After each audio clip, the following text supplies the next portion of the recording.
Welcome to this Pearl of Laboratory Medicine, brought to you by AACC and the Clinical Chemistry Trainee Council. View this and many more pearls, as well as other free educational material at traineecouncil.org.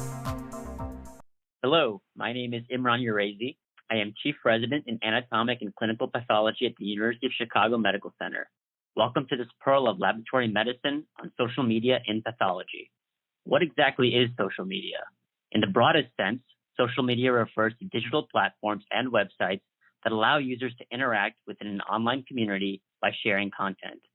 This content can take a variety of forms, including images, links, and text, depending on the specific platform. Importantly, the content is directed entirely by the users and can be posted and made available instantly. In this way, social media allows for conversations and interactions remotely across any distance. The online interface allows users to engage posted content based on the convenience of their own personal schedules. An important goal to keep in mind with social media is that it is most effective when used to enrich and enhance real-life interactions rather than replace them. There are a number of social media applications currently available, and I'll briefly introduce three of the more mainstream platforms: Twitter, Facebook, and Instagram, all of which are free to join. Twitter allows users to post content into 280-character posts called tweets. A single tweet can include up to 4 images, a link to a web page, or a short video clip, and be indexed into searchable categories by using hashtags. Users can see content from people they have chosen to follow on a main feed that includes original tweets, as well as content reposted by those accounts known as retweets. Twitter's ability to package content in smaller bits, coupled with its rather open forum, capacity to rapidly disseminate information, and ease of use on mobile devices have made it one of the more popular social media platforms among pathologists. Facebook arrived on the scene a couple of years before Twitter as a social networking platform for college students, later extended to the general public. Unlike tweets, Facebook posts can be lengthier and allow for the sharing of multiple photos, videos, and links at a single time. In the medical community, Facebook has made its mark more as a means by which users can stay connected with colleagues after face-to-face interactions at conferences. There are also a number of Facebook groups and pages geared towards particular anatomic and clinical pathology subspecialty interests. Instagram is unique in that content must be shared in the form of an image, photograph, or short video, with room for short captions and comments, which can be browsed like the Facebook and Twitter interfaces. Users can also curate shared images and videos into stories to chronicle events over the preceding 24 hours. We'll now examine some of the applications of social media in pathology through examples from Twitter. Here is a tweet that I published to share an example of the isoparty phenomenon. At the top of the tweet is my profile photo, name, and Twitter handle or identifier, designated by the @ symbol, followed by a unique username that I chose when I created my account and profile, in this case, iUraizee3MD. Clicking a user handle will take you to the user's profile page. A Twitter handle can also be typed into the text of a tweet to tag a user if you really want him or her to see your tweet. Following the text of the tweet are 3 keywords or hashtags, which are preceded by the # symbol. These hashtags place the tweet into categories that allow users to easily follow topics in which they are interested. For example, if you are interested in learning about surgical pathology and searched #SearchPath, this tweet will be indexed in the results along with other tweets containing that hashtag. Thus, thoughtful use of hashtags can allow content to be more visible to others and also make it easier to find content in which you are interested. Here are some examples of commonly used hashtags in laboratory medicine. If you want to learn more about laboratory medicine, you can search #LabMed. Are you looking for articles related to clinical pathology? Use #ClinPath. Trainees learning their pathogens and parasites might try #PathBugs or #MicroRounds to see what microbiologists in other parts of the world have encountered on laboratory rounds. Searching #BloodEducation will index tweets related to blood banking, transfusion medicine, and immunohematology. Browsing #PathTwitter is a good starting point for finding tweets related to general pathology and education.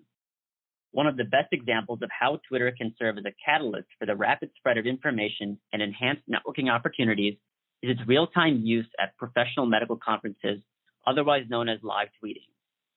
Prior to the United States and Canadian Academy of Pathology annual meeting in 2015, Dr. Jared Gardner tweeted an invitation to the pathology Twitter community to form a group, later called the hashtag #InSitu to live tweet lectures and events from the conference using the hashtag UseCAP2015. A total of 24 members came together, including 11 academic pathologists, 3 private practice pathologists, 8 pathology trainees, 1 medical student, 1 patient, and 1 patient advocate. Over the duration of the conference, 6,524 unique tweets were posted by 662 users using the conference hashtag, with a little more than a third by the live tweet group alone. Over 5.8 million impressions or possible tweet views were generated. Even up to a year and a half after the conference hashtag was used in over 900 original tweets and generated over 500,000 potential tweet views, highlighting the power of social media to facilitate discussions from an academic meeting even well after its conclusion. The live tweet group was surveyed after the meeting and reported a more interactive and engaging conference experience. In particular, the exercise of distilling lectures into key take-home points was noted to be a valuable learning experience.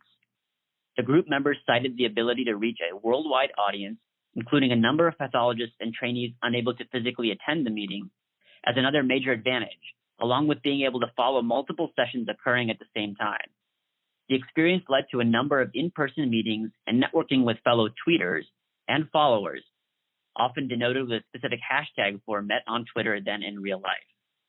A recent publication by Lepe et al., published in the Archives of Pathology and Laboratory Medicine, highlights the remarkable capacity of social media to spur research collaboration. The study, inspired by a tweet regarding a case report showing displaced cartilage within a previously biopsied mediastinal lymph node, recruited 24 pathologists from 14 institutions in 5 countries to study biopsy site changes in mediastinal lymph nodes following endoscopic ultrasound-guided transbronchial needle aspiration. After a tweet was issued inviting pathologists to participate in the validation study, the assembled group used the hashtag #eBuzzTwitter and Twitter's direct messaging feature to coordinate case collection. Most of the study's collaborators had never even met in person, but were able to design, perform, present, and publish the study within a year of conceiving the idea. In addition to allowing users to search indexed content of interest to them, social media's ability to push information to users is revolutionizing how physicians keep up with the ever-expanding body of literature and new trends. Rather than visiting a multitude of different websites to find, download, and read articles, social media users are able to follow specific medical societies, institutions, and journals of interest to them, and have content and links posted by these sources automatically curated and delivered or pushed to them instantly. Professional advocacy efforts have also been aided by the social media revolution, as demonstrated by this tweet from the American Association of Clinical Chemistry, informing followers of a congressional briefing on point-of-care testing. State medical societies and other pathologist advocacy organizations, including the College of American Pathologists, are using social media to mobilize advocacy efforts and keep membership informed of emerging issues. It is also important to understand some of the potential pitfalls of professional social media use, most of which can be easily alleviated by exercising the same degree of respect and discretion expected in face-to-face interactions. While formal peer review processes ensure the accuracy of content in published journals, social media posts undergo their own type of review by users in a crowdsourced fashion.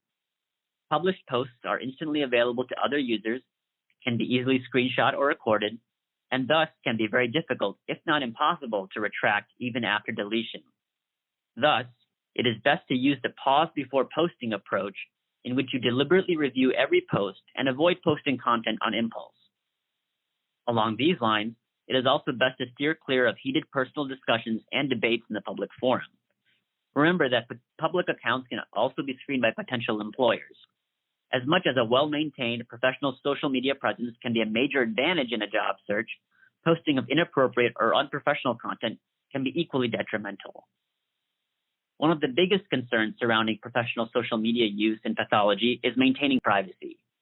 De-identified images posted to social media are subject to the same ethical guidelines and privacy rules as stipulated for peer-reviewed medical journal articles by the Health Insurance Portability and Accountability Act in 1996, or HIPAA. That is, specific patient identifiers defined as protected health information, including name, age, and medical record number, should be omitted from text and images. Histologic images alone are not considered patient identifiers. Despite these rules, there are ways in which patients could inadvertently be identified by certain details. In an article in the AMA Journal of Ethics, Drs. Crane and Gardner suggest altering patient details can alleviate privacy concerns without compromising educational value, such as never using specific dates, delayed posting about highly unusual cases, avoiding mention of specific geographic regions, using approximate ages or age ranges, and omitting accession numbers. Now that we have reviewed some of the basics of professional social media use in the pathology community, its major advantages, and strategies to mitigate its potential pitfalls, how can you get started on Twitter? Dr. Sanjay Mukhopadhyay from the Cleveland Clinic provides an excellent overview and orientation to the pathology Twitter community in a series of tweets geared at the tutorial, known in the Twitter world as a tweetorial. Additionally, Dr. Gardner's Social Media Guide for Pathologists is a comprehensive webpage with useful tips, including basic steps to open an account and suggestions to get started, links to articles and videos about professional social media use, and answers to frequently asked questions. Links to both resources are provided in the list of references on the following slide.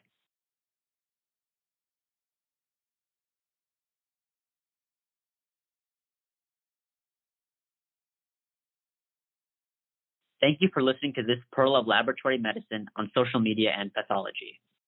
For more like this, as well as articles, podcasts, and more, please visit the Trainee Council at traineecouncil.org.